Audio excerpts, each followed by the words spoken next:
Welcome, one and all. How's everybody doing on this lovely Monday morning? It's the 22nd day of January 2024. Listeners via Classic Radio, viewers via GBN TV, those of you via our social media platform, whether it's the Facebook page, YouTube channels, good morning. And welcome. Let me say good morning to Mr. Sylvan McIntyre. Welcome, sir, and good morning. How are you doing this morning? GT, good morning to you. Thank you again for your upbeat welcome. Yep. And good morning to Grenada, Carriacou, PT, Martinique, the diaspora, wherever you're listening, following us. It's a pleasure for me to be here. Good morning to everyone. All right. Yeah, I'm feeling a little bit upbeat. I don't know if it's a cold shower, but... So maybe you should have a bit more. Oh, maybe it's a cold shower. Anyway, welcome once again. How's everything going? Everything going pretty okay. I had a nice weekend. Not as much rest as I would have liked, but it was quite interesting. All right, I had a pretty good weekend though too. I helped out in some community service over the weekend. You did? Yeah. Did you take a peek at River Road? You saw the... I did not drive to River Road. What happened there? Ah, man, you should. I'll probably wait until you see it before you. Oh, okay. Yeah, That's great. Did some work there over the weekend and seemed to be liked by everyone who have passed through. Yeah, it's an initiative that you participated. I participated in this little River Road formal group. Yeah, and you know it was all right. I love to hear about community initiatives and so forth. And is it geared towards this morning? We're speaking a lot about independence. Well, it's is it geared to independence, or it's like? Well, it's geared towards independence, but it's also been a bit of a hazard that we've been seeing for a while. Okay. When I put it down as a hazard in terms of the way garbage and stuff was disposed of. Because hazard is my thing, right? Yeah. Okay. So it was disposed of and so forth, and how the unsightliness of it. Right. And so whatever we did, they took care of that and brought about a good feeling, I would say. Oh, great. Brought about a good feeling. Got a good feeling. And sometimes community spirit, sometimes you think it's gone, but there are people who are interested in still partaking in community activities to see their community move forward. Yeah. And we've been seeing a lot of that lately. Right. Folks talk about, I hear folks speak about not wanting to participate because of the feel that they don't want to volunteer. Everybody else looking at the cost factor of it. Okay. Well, I should be getting paid for whatever I do, but sometimes that community spirit that you put out where you participate, it's better sometimes. The monetary value doesn't matter there at all. Right. It doesn't matter. So my take on that, though, is I commend the initiative. Really, really good. But I maintain in my own way that the world doesn't need everybody to move at the same time to get things done. The world just needs a few good leaders. Yeah, so true. People with the initiative, people who take the forefront and identify the issue and just start it. And you have a few movers and shakers, the world will move in a positive direction. I agree with you certainly with that. So despite you may have a majority of people may stand by and not want to do stuff, but the few people that are willing to do it, it takes sometimes just one person. Yeah. Because some of the initiative that we got through with, it didn't take a whole large crowd to make a massive impact. It actually started off at like 4 of the morning, just after 5 in the morning, just about 4. Mm-hmm. And by midday, we saw, loads of other folks joining in. Everybody, even though you spent 10, 20 minutes, you still participated some way or the other. You understand? So while people say the bad things, the negative things, they are easier to do, but the good things are also very contagious. So true. If you started, one or two persons may come on for different reasons. There are some people who like the spotlight. They like to be seen doing stuff, and there are others who just like to be community movers and shakers. They just want to get things done. And they feel good about it. They feel passionate that they're able to do something about it, which is really, really, really cool. Yeah. And if we have more people taking that personally, as a matter of fact, there was some little cliche that says one time, it was a sort of a tagline, brighten the corner where you are. Mm-hmm. So if a few groups of people, individuals, families decide, we're going to brighten the corners where we are, we're going to pick up the garbage, we're going to clear some of the debris that block the drains closest to us, we're going to plant a few trees to prevent land slippage, and we're going to plant some flowers in our area to create some level of beautification. Trust me, this country will be different. Yeah, and if a lot of folks go about with that particular initiative in mind, or that particular mindset, imagine if 20 people in every community thinks that particular way, it can make a whole lot of difference. And especially you could create that influence. I would say. Okay, sometimes it depends on who's doing the stuff, influence others to partake.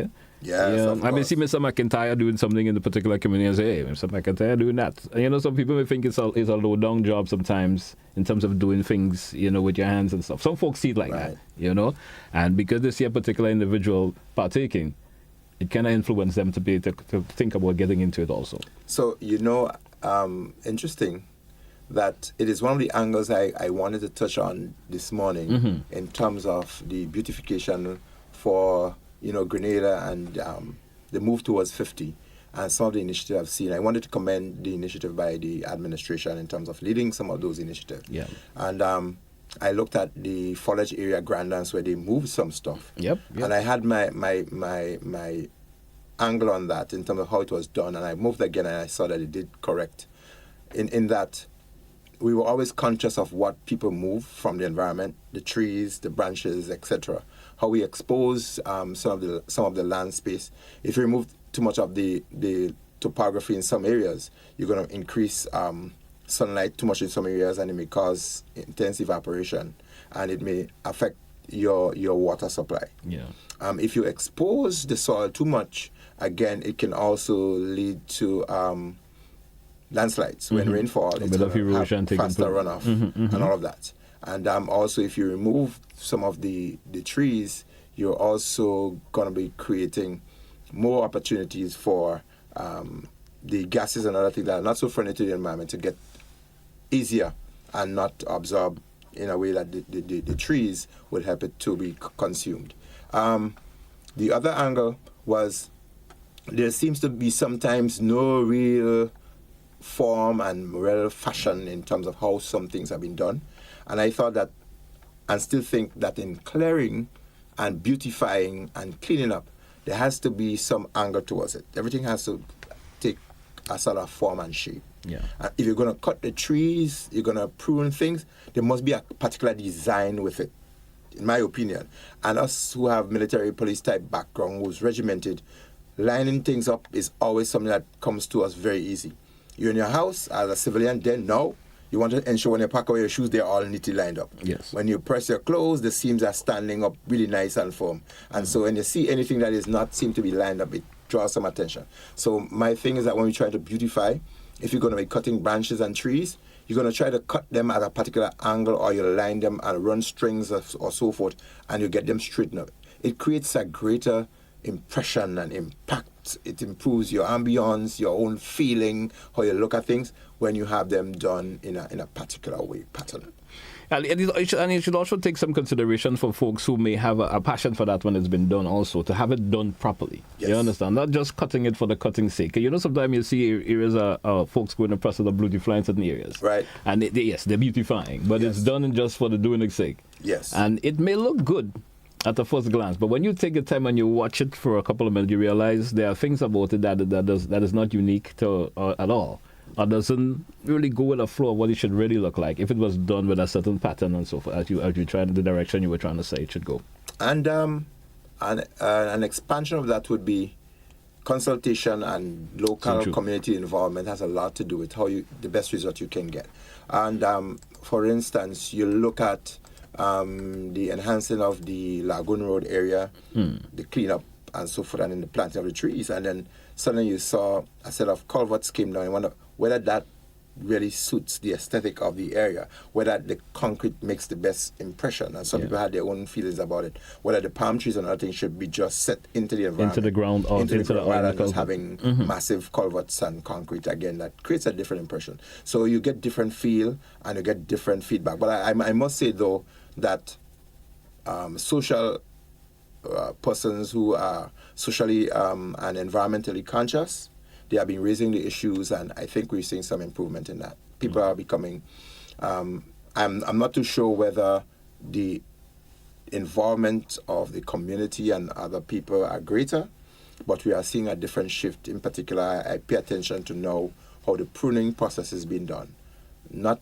necessarily the bushing, but some of the pruning process of the trees and overhanging and so forth. It seems to be taking a greater shape, and it seems as though somebody is listening, and we hope more environmentally conscious people and people with that sort of an engineering mind soil engineering, trees engineering, and otherwise, if you look at these agriculturally and otherwise, there should be some real form that has to go into it, and it should not be ad hoc. And it should not be for people who just want to do it for doing its sake. Sometimes we look at when the bushing program and so forth is taking place, individuals who are working, it may not be their skill set. Right. You understand? It's not be they get a job to clear bushes, so they cut in the bushes. So what does that say to us? You understand? If we cut in the bush or the bushes, we need to have somebody who know and guide them. Exactly. So again, it comes back to leadership. Yeah. So you have a whole bunch of people and everybody just moving around doing, because that's what we paid to do. But if you have somebody who has that technical mind who would lead us and say, this is how we would want it done. All right. This is how it should be done. And guide the process. That would make a massive. Because sometimes they do have individuals in a supervisory position out there, but that individual is of a regular nature themselves. You understand?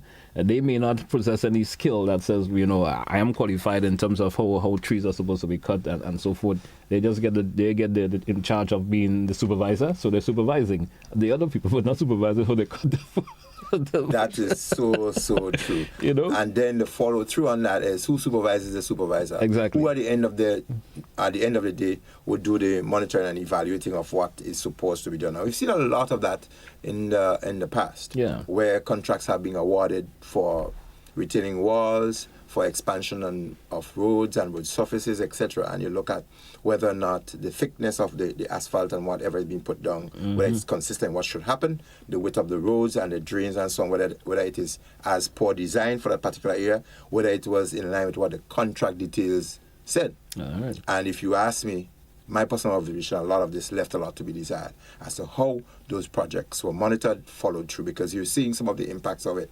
Yeah. I looked and I spoke about retaining walls in the Grandlands area in particular.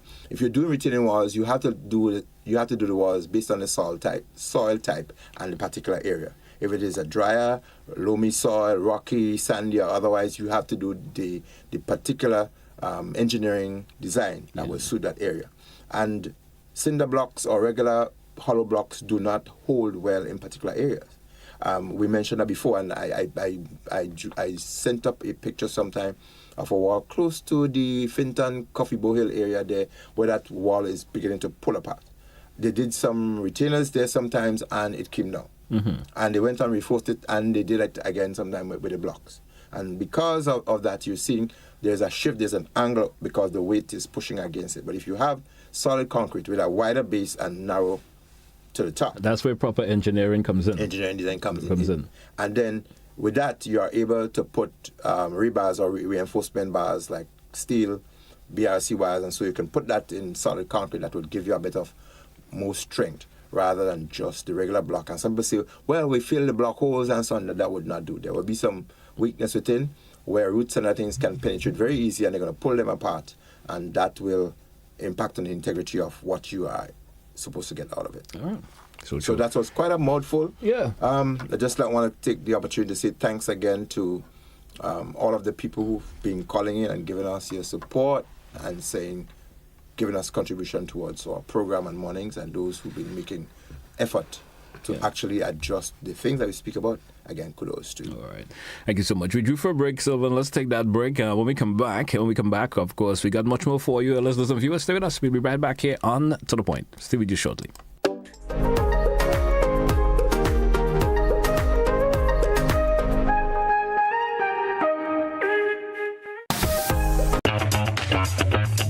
Family. It's always exciting when lottery players get together. Now the lottery games are joining in the fun. Check out the multiplier family of Instacash games. 5 times the cash at $2, 10 times the cash at $3, and 20 times the cash at $5. On your tickets, match any of our numbers with any of the winning numbers and win the prize below that number. There's more. Multiply your winnings up to 5 times, 10 times, or 20 times more. Winning is easy. Play Monday to Sunday. There are no draws to wait on.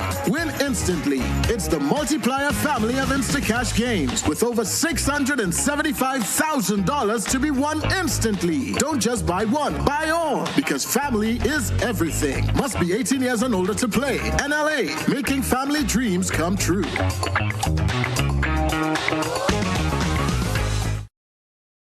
Grenada, come and enjoy 3 nights of celebration and consecration as the Lateran Revival Center celebrates Grenada's Jubilee anniversary. Let's come together to give God thanks for the past 50 years. Join us from January 31st to February 2nd at the Gateway Conference Center in Point Salines. Special guest, Bishop Griffin Daniel from Dominica, bringing a powerful message to pure Grenada. Don't miss this special celebration for Grenada's Jubilee Independence Anniversary. Come and experience spiritual growth, unity, and gratitude. Hosted by the Lateran Revival Center, where faith comes alive. I love my Grenada, my homeland forever. Sing the chorus loud, tell them about Grenada, the land of...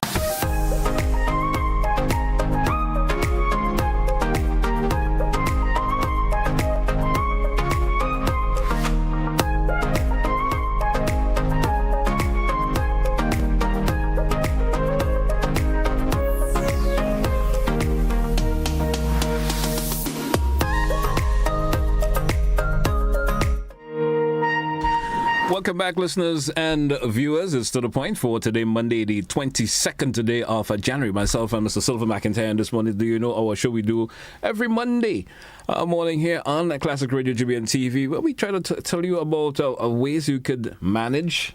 Yes. Of course, sudden, disasters, if it do happen, when we do get into conversation of that nature, we speak to you a whole lot about different angles that you can take to protect yourself from certain situation that you may get into. And we talking this morning. We talking this morning the beautification process. Yes. We've seen how things are done and so forth. I've just sent some videos over to the control room. And I certainly hope they could get them up, but we're going to chit-chat on that shortly. But, we didn't get into our usual opening ceremony. Probably could do that while the production room gets their hands on those videos that we could show up. We didn't do. What took place in terms of, the regular, any major thing happened over the last couple of days that we may have not gotten? We had a little different intro this morning for some reason.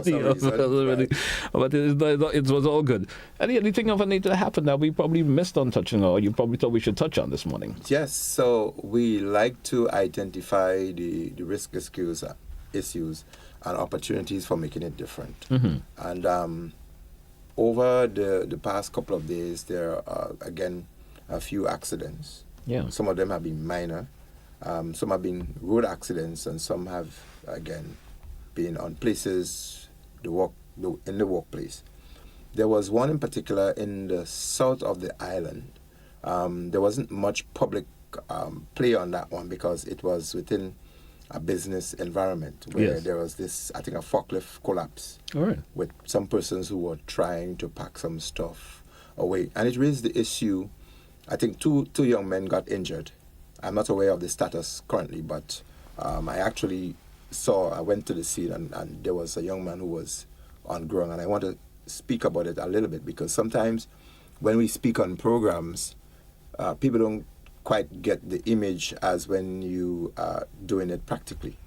And so we mentioned whenever someone is injured and you have to leave them for an ambulance or transporting them to a particular area, they must be left in either the recovery position or you would have to support them in an area that does not exacerbate the condition or make it worse. And so when there is a trapped person, I remember the week before when we came in, there was an accident on the Lagoon where someone was trapped in a vehicle, and we did say there's a particular way that you would extricate or you would get people out of trapped situation that you do not want to cause them to have further loss of mobility or otherwise, or you don't want to make a situation worse where they are not able to have use of all of their organs or their joints and limbs, etc. And so let me just expand a little more that when somebody collapses because they may have lost quite a considerable amount of blood, or in particular where there is a respiratory disorder, they're having difficulty in breathing, they may have an asthma attack, they may have an allergic reaction to something within the environment and may have difficulty in breathing, they may be epileptic and they may come down with convulsive or other type seizure where their breathing ability is restricted. Such persons, if they are given any assistance where you ensure that there is an open airway, unobstructed, and you ensure that the environment is clear, they're not left in an enclosed area where they cannot breathe freely, or people enclose them so close that they cannot breathe, that will not help the situation. So we recommend that when someone has a breathing problem or otherwise, they left on their side in a position called the recovery position and with the head tilted slightly backward. And when they are left, they should be monitored, they should be checked for their breathing, whether it's consistent or whether they have a pulse which indicate that the heart is functioning. And even that heart rate must be checked as to whether it is beyond the regular beat or it is lower than what it should be. And if they're left where someone they have to be transported, they should be left not lying on their backs, because, for instance, if you have a convulsive situation, epileptic or otherwise, the tendency for people to salivate heavy is great. And you may regurgitate or vomit, and when that goes up, if you're lying on your back, it can come right back and they can asphyxiate, they can, swallow or choke on it, and that could be fatal. So you don't really want to leave them with their face up. You want to put them on the side, so if they happen to vomit or otherwise, it goes to the side and it could be cleaned off easy. If you leave them lying flat on their belly just as well, their breathing would be restricted because you are compressing the organs, the lungs, etc., because they're lying flat. In addition to that, the nostril and mouth may be restricted by stuff on the ground or otherwise, and those persons may not be able to breathe freely. So that again is a disadvantage. So you do not want to leave them lying face down flat, except in conditions where moving persons in particular position, one analyzes that it may make the situation worse. You may have to do certain things different to what the textbook says, or you may have to use common sense and good judgment to understand that if you do certain things, it could make a situation worse. And common sense is one of the things that we cannot teach in the studio, or I don't really teach in a college or a school. All right, so people will have to generate that themselves. It's your natural ability there. Correct. And the other situation is where someone has fallen, either from an excessive height, or they may fall from a chair. Otherwise, you want to suspect spinal injury, or you want to suspect that there could be a dislocation, a fracture, or otherwise. In such a situation, we want to do a top-to-toe survey where you look from the crown of the head right down to the sole of the feet, look at them, examine them, whether they're conscious or not conscious, or whether they are able to have movement, or they may have particular injuries that you may not want to move. So there's a process called immobilizing the victim or treating in a position as met. So if someone is lying on the ground and you conduct the assessment, moving them, putting them in the recovery position will not help, because there could be a fracture, and moving them in that position could make the situation worse. So you want to analyze and suspect, first and foremost, the most serious, that they could have spinal injury, or some limb could be broken, or some organ could be restricted or otherwise, based on your impression and the reaction you're getting from the victim. The victim might be groaning, might be in excruciating pain, etc. So you want to be able to do that, and you can only be assured of that by examining the person visually, or sometimes by touching them with your fingers really, really politely and gently. You want to go through to find out whether or not there's area that could be affected. And so if you put a person suspected of spinal injury who has fallen, and you twist them to the side in the recovery position, what you're doing, you could be pushing the spine against its normal flow. And that in itself could create movement within the vertebrae, and you can actually have what you can call trapping of the nerves, and that could lead to further situation that could be worse. So when someone has fallen from a particular height, examine them, and the best thing you would want to do is to support them in position as met. Their limbs may seem dislocated. They may seem to be crying out in pain. You may want to use padded things to keep them in that position and avoid them from moving. Excessive movement or movements could make a situation that seems to be normal worse. So that slight movement, maybe by the head, the movement from the hip or otherwise, or moving the upper torso, that can create some problems that could end in sometimes fatality, or it can lend itself to a person becoming a vegetable, because the nerve senses may be trapped to the areas that create some mobility. For instance, the arm, the legs, etc. Or sometimes even speech impairment could be affected because of the excessive movement. So once someone has fallen, and this I'm saying this because I saw that there was a very reasonable response by the working people, the staff and management. They were there and they provided some support when I got what I saw. And I think they actually exhibited some proper procedure, but there was something that I saw that maybe could have been done differently and so forth. And I decided to mention that because people may think that once someone has fallen, because you need to put them in a recovery position, as we await transportation, you may think that every situation you need to do that, but it is not that way. And I like when you say that, because in a previous conversation we had, you actually mentioned that, someone should be offered assistance. Yes. But it depends on the situation and the condition of that individual. Yes. Because, we did mention once the an accident and the individual was saying they don't touch the person. But it also depends on the situation that it is. Have you taken an overall view of how the person's condition is? Because I'm trying to pick up from what you said there. No. Yes. You understand? Yes. Because someone may have a little confusion interest in how you've mentioned a no to what previous conversation. That's right. You say you should help. That's or right. do things to help. But now you're saying helping depends on the condition that particular individual is in. Yes. After you take a visual of the individual, you say you touch and you make sure, if I move their leg, which is already broken, I may try to turn it back and then I cause them more problem than You're right. I see their back maybe, projected out a little bit for whatever reason. And you want to put them straight. And you want to put them straight. That could cause them more problem. So saying that maybe you should try to cushion that individual. Support. Not moving them excessively. That's right. And so forth. That will offer them a better in terms of not making the condition even worse than it is. Yes. Not that I understand where you're coming from with this. Absolutely. And so that is really critical. And I don't know why this actually came up when we're spending some time, but I think that is really, really very useful, because what can happen, again, when a situation occurs, our normal reaction is to try to run in to assist. And when people rush in to assist, they would expose themselves to more risk. And the ability to assess and analyze safety for yourself, and for further safety in that situation, you can have one person injured, and because others trying to assist didn't assess the situation properly, you can end up with multiple casualties or making a bad situation worse. So it is always important that when something happens, whether it is management or staff, first and foremost, we recommend that every household, every business place should have at least one person properly trained in first aid. That could be mandatory for businesses to do so. And we are advocating that sooner or later it should become part of the health and safety regulations, that workplaces are mandated.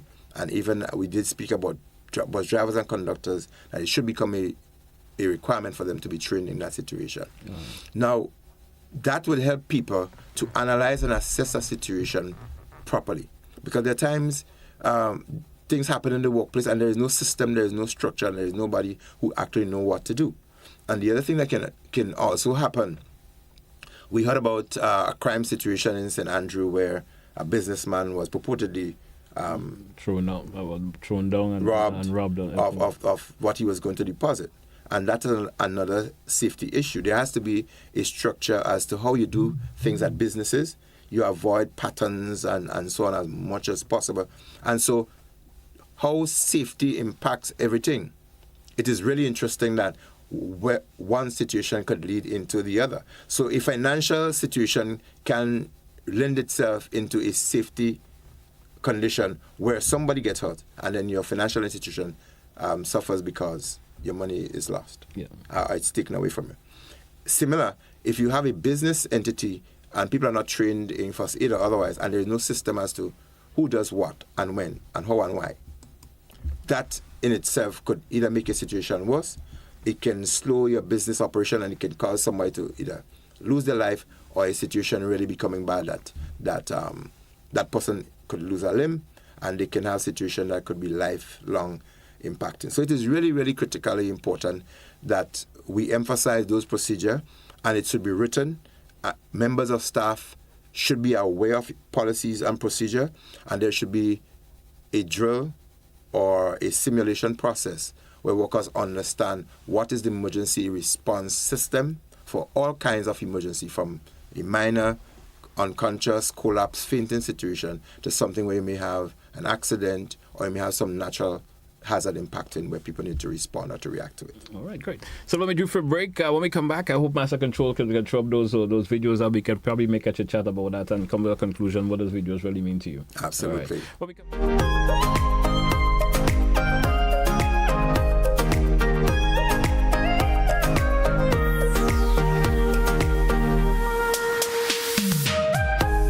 Grenada, our beautiful pure island, is turning 50. And what better way to celebrate than with an evening that captures our heart, our spirit, our journey. Welcome to Up From Here, an experience of our past, present, and future. Join us at the National Cricket Stadium on Friday, February 2nd, as we revel in a spectacular showcase of Grenadian talent from our very own shores and from across the seas. Our artists are coming home to celebrate with us. Experience the rhythms that rocked our past and melodies that map our future. Live bands, sensational artists, dynamic dancers, all on one stage. And the best part, it's absolutely free. Gates open at 7 p.m. Showtime 8 p.m. Come early. Bring your family. Bring your friends. Let's fill the stadium with our pride, our joy, our unity. 50 years of music, talent, and creativity. This is our moment, Grenada. Let's celebrate. It's only Up From Here together. Stay connected to our social media pages for updates at Grenada Turns 50.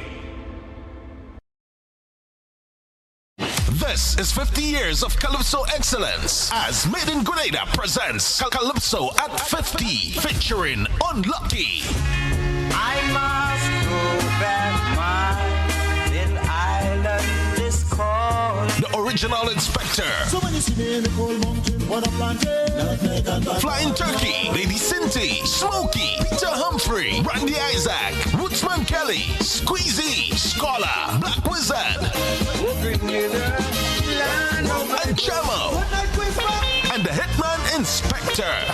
One stage, one night, Sunday, February 11th, 6 p.m. sharp at the Grenada National Cricket Stadium. Tickets are $50 and are available at Grenadian Optical, Town and Grandance, Mitchell's Wellness, Grandance, St. David Pharmacy, Max's Bar, and St. Andrew Pharmacy, Calico, Sates, Shizemore, Licks and Bites, and GoToFed.com. The hits, Tell you that, Inspector. the classics, the performances as Grenada celebrates 50. Sponsored by Flow, Brighton and Miners, Antillean Group, Spice Isle Auto Rental, Wayne Mitchell, Glenelg, Springwater, Grenada Bottling Company, Grenada Distillers, makers of Gladscott Rum. Sunday, February 11th, 6 p.m. Grenada National Stadium. This is 50 years of Calypso excellence.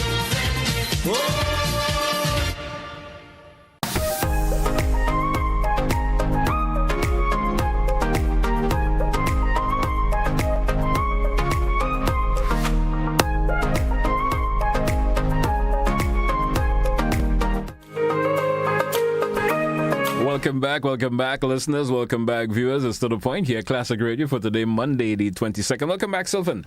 I'm not sure if Master Control have those videos. They probably could. They could probably pop it up for us, and we could take a look at it and see exactly what we were trying to discuss this morning. Yes. We can see it's already on the screen there right now. All right, great. Master Control, thank you very much. So, while there is an effort to beautify Grenada, painting the bridges and walls and stones, black and white is the choice. I think it's standard for bridges and road markings, etc. But if you look at this bridge in question, that's a beautiful area in St. Andrew, which is wonderful. Children recreate in that area. They jump off this bridge into the river, and there's a recreation entertainment area right there. But you look at the bridge, it's painted recently in black and white. Look, the railings are missing. That's a risk. There's a river at the bottom, and most of the railings are either bent, broken, or otherwise on either side. Mm-hmm. Now, that poses a risk to pedestrians. It poses a risk to motorists as well. So what's the discussion on that? So while we are trying to enhance in terms of beautifying and making it easier or more visible for people to see as they move along, have we really considered the safety factor in an area like this, which should have taken precedence? Mm-hmm. Is it the safety issue, or should have been the beautifying or the enhancing in terms of the color? I would say the of course the safety issue should be looked at first. Absolutely. So while that is a wonderful initiative in trying to paint up. Do we not think it should have been prudent to try to either straighten those rails, one, or replace the rails that were down, spend a little bit more, or spend a little less in one area, get the rails back, and then they could be painted. And sometimes I don't think enough thoughts go into something that we do. And people place entities to be embarrassed, criticized in particular ways. And I'm absolutely sure that is not the intent of the authority in terms of getting this done.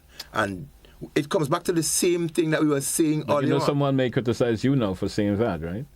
Of course, they probably will. And say, why am I highlighting this and so on? And they may even hinge on political and all of these things. You know, people do these things.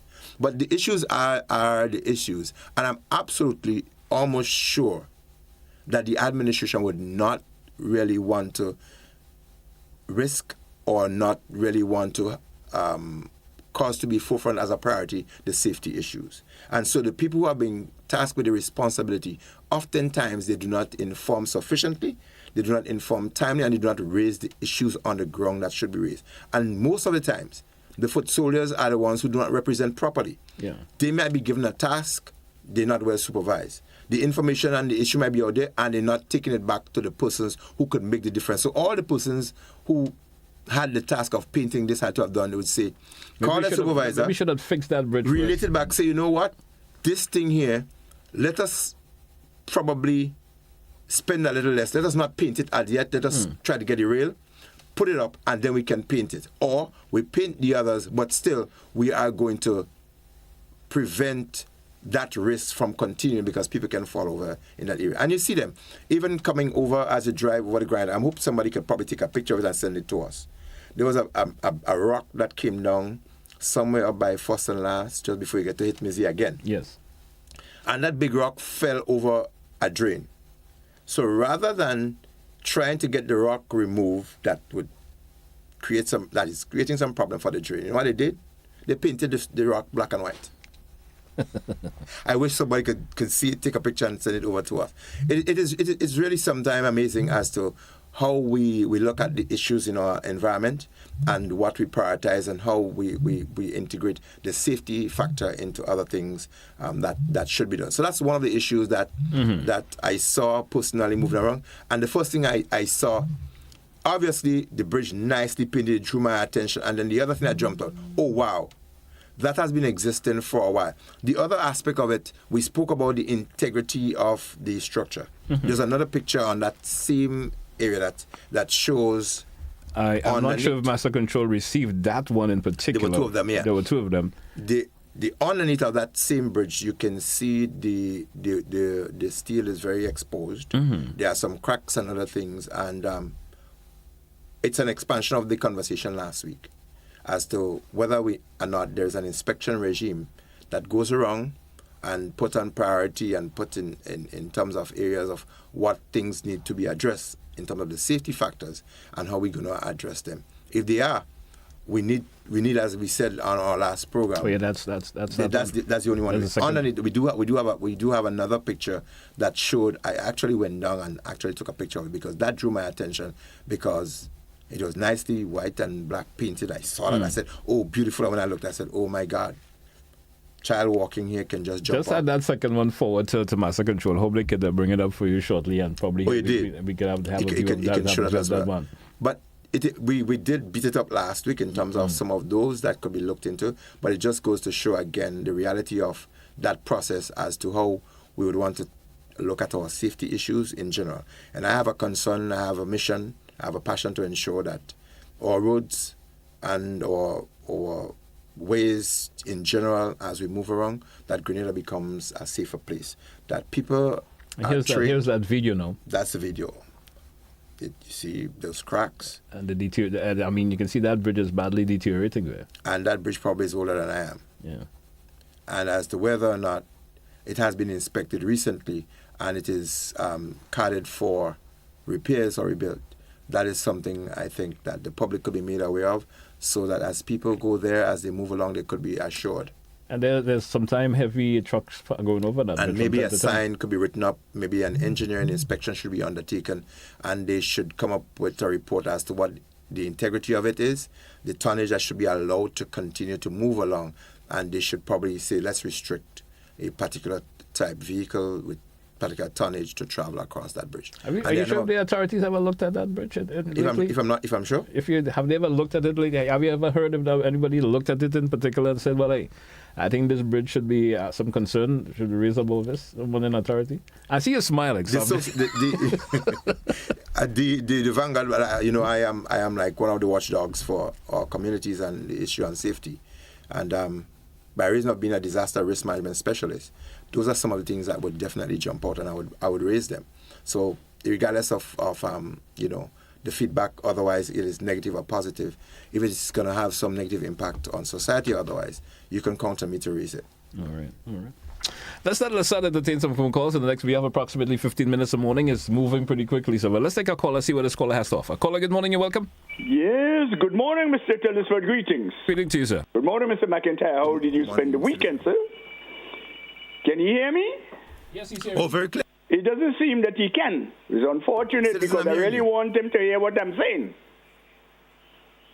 He's hearing you clearly, Mr. Roller. Go right ahead, please. Oh, great. But you see, I'm not here. Okay, let's go. Very interesting point you've just raised there, Mr. McIntyre. The issue of painting. Road marking or pavement marking as a general term, and as it relates to public roadways, etc., all the ancillary infrastructure, namely rails, bridges, the banisters, whatnot that you may have, or even the big rocks and so on the side of the road. I learned that they danced when they were painting the big stone that you're talking about in black. We have a problem, Mr. McIntyre. Again, it tells us that we do not read, and we do not know who really is responsible for certain things. As far as I'm concerned, for the little I learned in my training along certain lines throughout the years, all matters related to markings on pavement, roads particularly, well, it includes also aerodrome, which means runways and otherwise, but I ain't talking about a road, is the duty of traffic and transport. No other entity. Traffic and transport. They say, because their duty to work with infrastructure to guarantee that the pavements and so on are conducive to the health and safety of the people who use the road, with their vehicles, of course. But we do not know that, it seems, and it hasn't changed over, quote-unquote, 50 years of our independence. It hasn't changed. Should we continue to go down that road? No. It is time that that department start reading. Paints, particularly related to pavement and otherwise, have specifications. Bibliographical references, pick it up.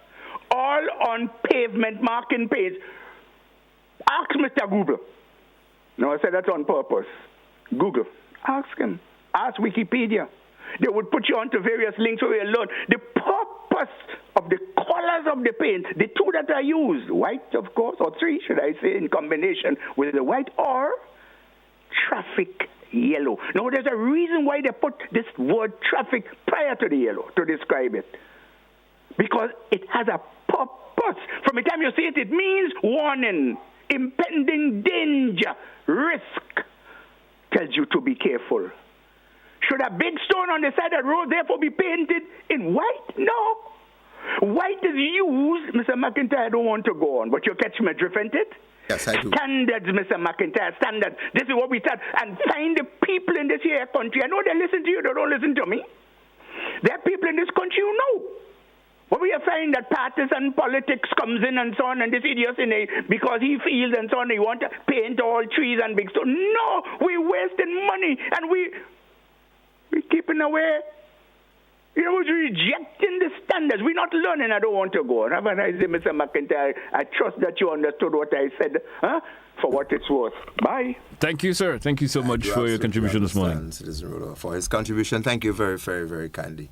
Yes, so the conversation could go on, but he highlighted some very interesting points there. Sometimes we speak of our progress and we want to chat whether or not we progressed to a certain level or have we regressed in some areas. And the consistency and standard is something that we need to monitor. And in particular, road signs and markings are some of those that we need to definitely pay attention to, and what our law says. And if our laws is outdated, and if we have followed a particular pattern over the years, we've taken a particular era, we need to move with the times and to keep to international standards. And there are sometimes some things have been watered down. Some of the markings, the paint is not quite appropriate. As he mentioned, traffic yellow, that is specific. And there are sometimes the paint is just put because you need to put a paint. Yeah. It has to have reflective, and it has to have a particular consistency that it is not washed away too easily, that it serves its purpose. Right. So it really reiterates the need for us to maintain and build on standards so that road safety could move to the other levels, or it could be maintained. All right. And the lack thereof, definitely we know what it can lead to. And he mentioned reading.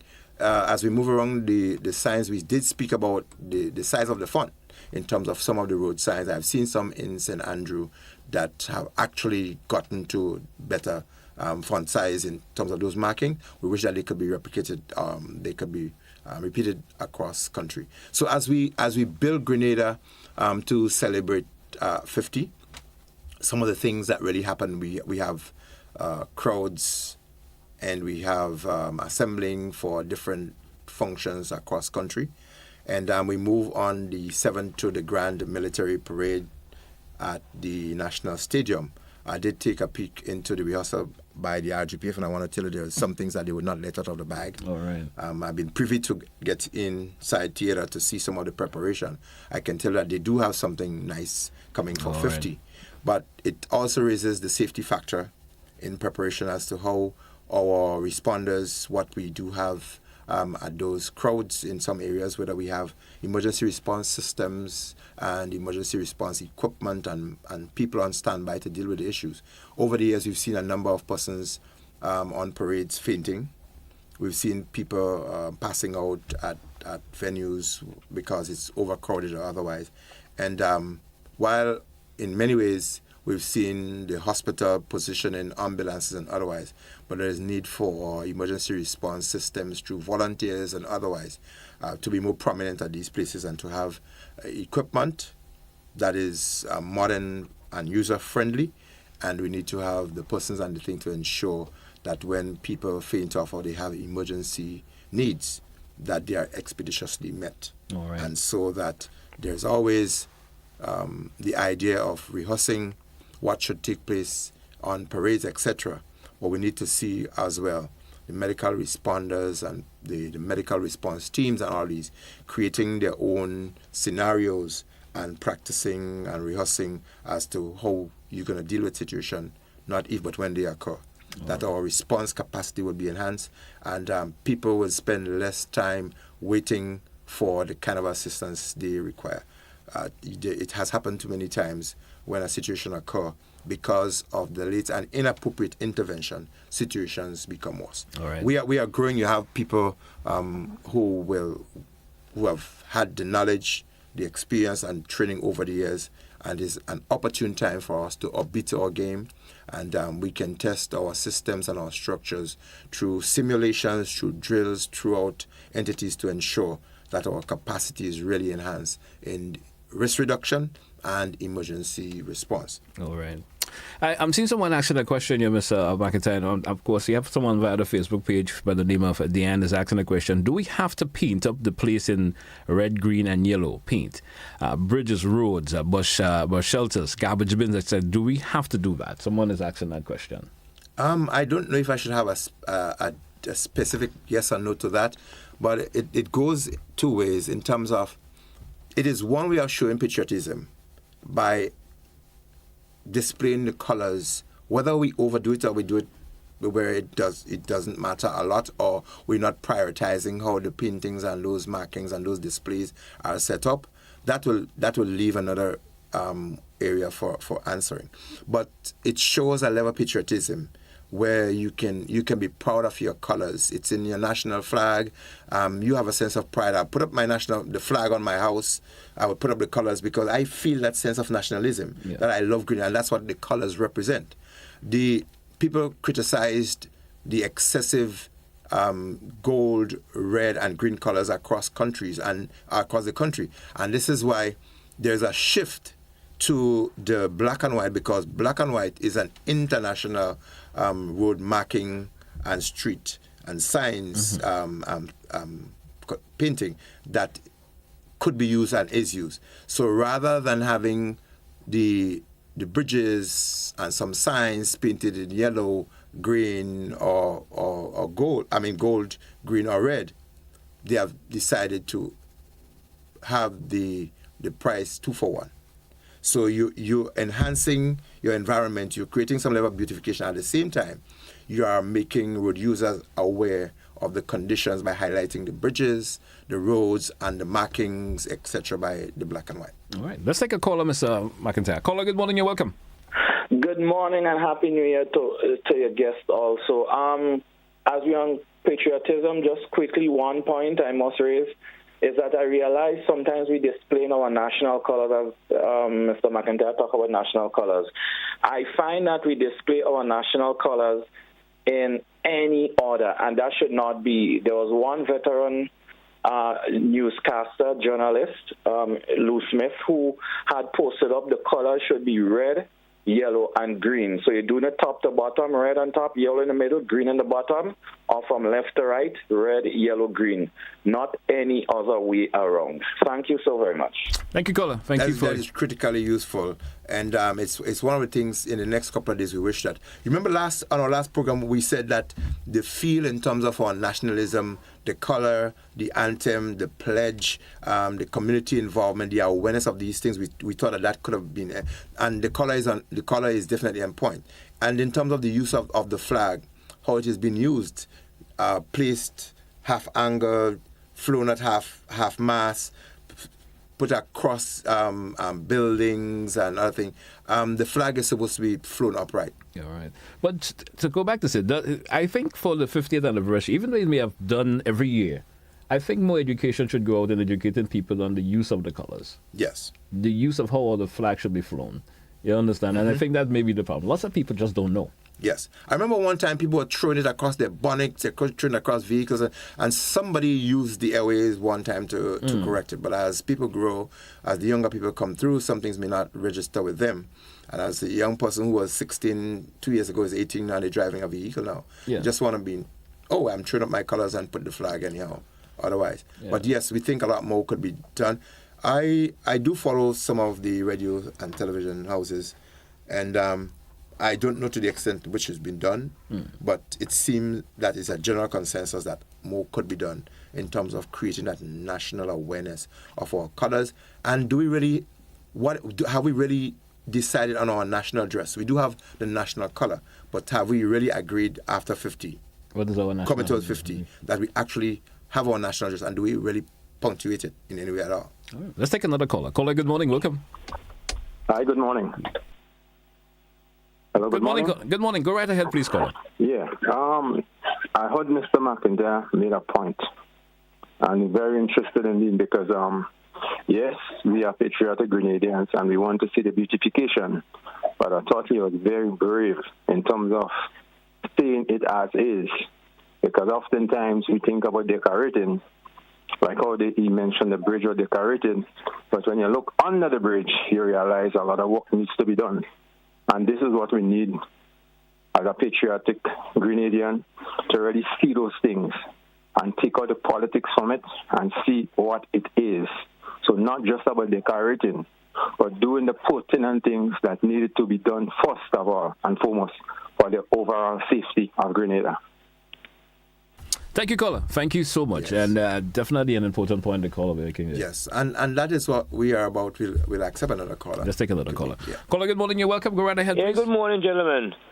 Talking about the callers, also with callers will mix up in any case. I met Mr. Andy, the mobilization minister, in Lagoon Road by Tropicana, putting up some bunting on the callers on the streets. I told him that he put it wrong. He put in green, red, and yellow. I told him, no, the color is red, yellow, and green. He didn't take me on. He put the whole Lagoon Road in the color how he wanted. He didn't take me on. It's time that we get our callers straight to the people when they're doing things. Even when they put it most time on the in some places in some places and in any case they put it different in any case too. I see the call some trees again for climate change don't foliage down there. You have a nice flamboyant tree down by the hotel on the Tamban tree. They cut down all the trees by the sea coast. They cut down the flamboyant tree, almost cut off it, and they cut down I think a skin of tree. They cut down the whole skin of tree down. All the branches when you see the sea. So McIntyre is a bad thing the people dealing with that cutting the tree by the sea coast. Because the tree by the sea coast is sea breakers. Therefore, if there's a high wind coming in your country, you have trees to protect the inside part of the land. But when you cut down all the trees by the sea coast, what happen to we if a high breeze comes from the sea? It's damage, you know.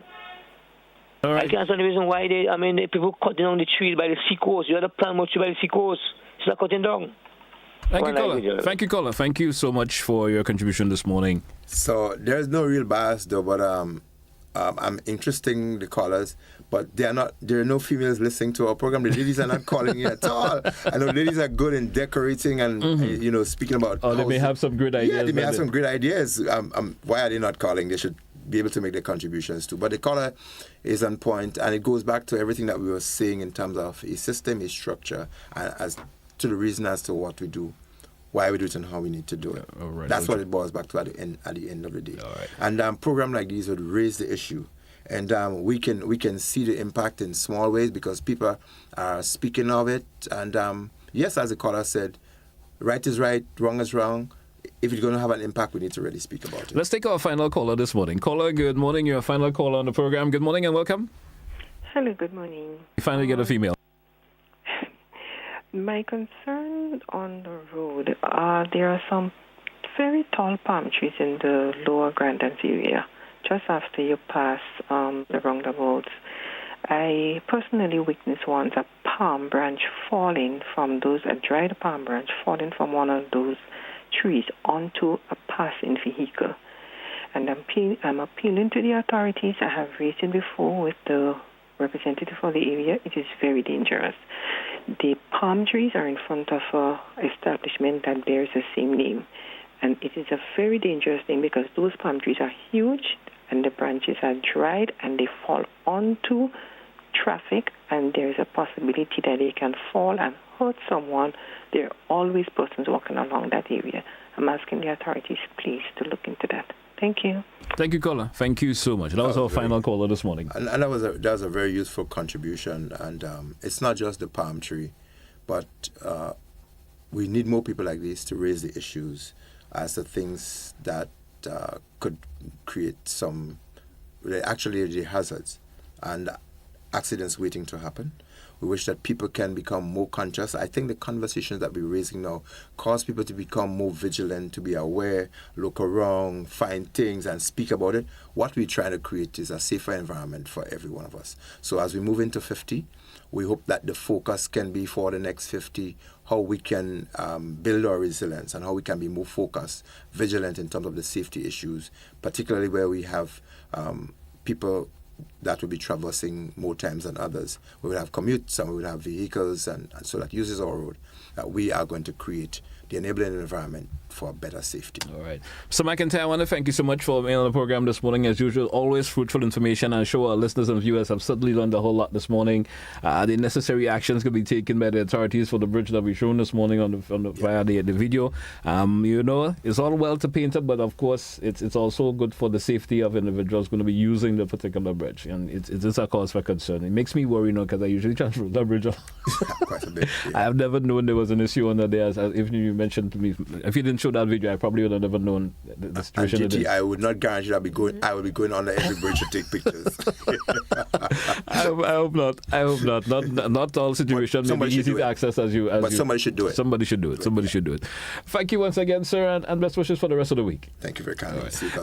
Hey, folks, that's where we take a wrap for today's edition of To The Point. Join us again next week. Of course, next week, Monday, with myself and Mr. McIntyre will be here once again, once the Almighty permits, health, strength, and everything else in between.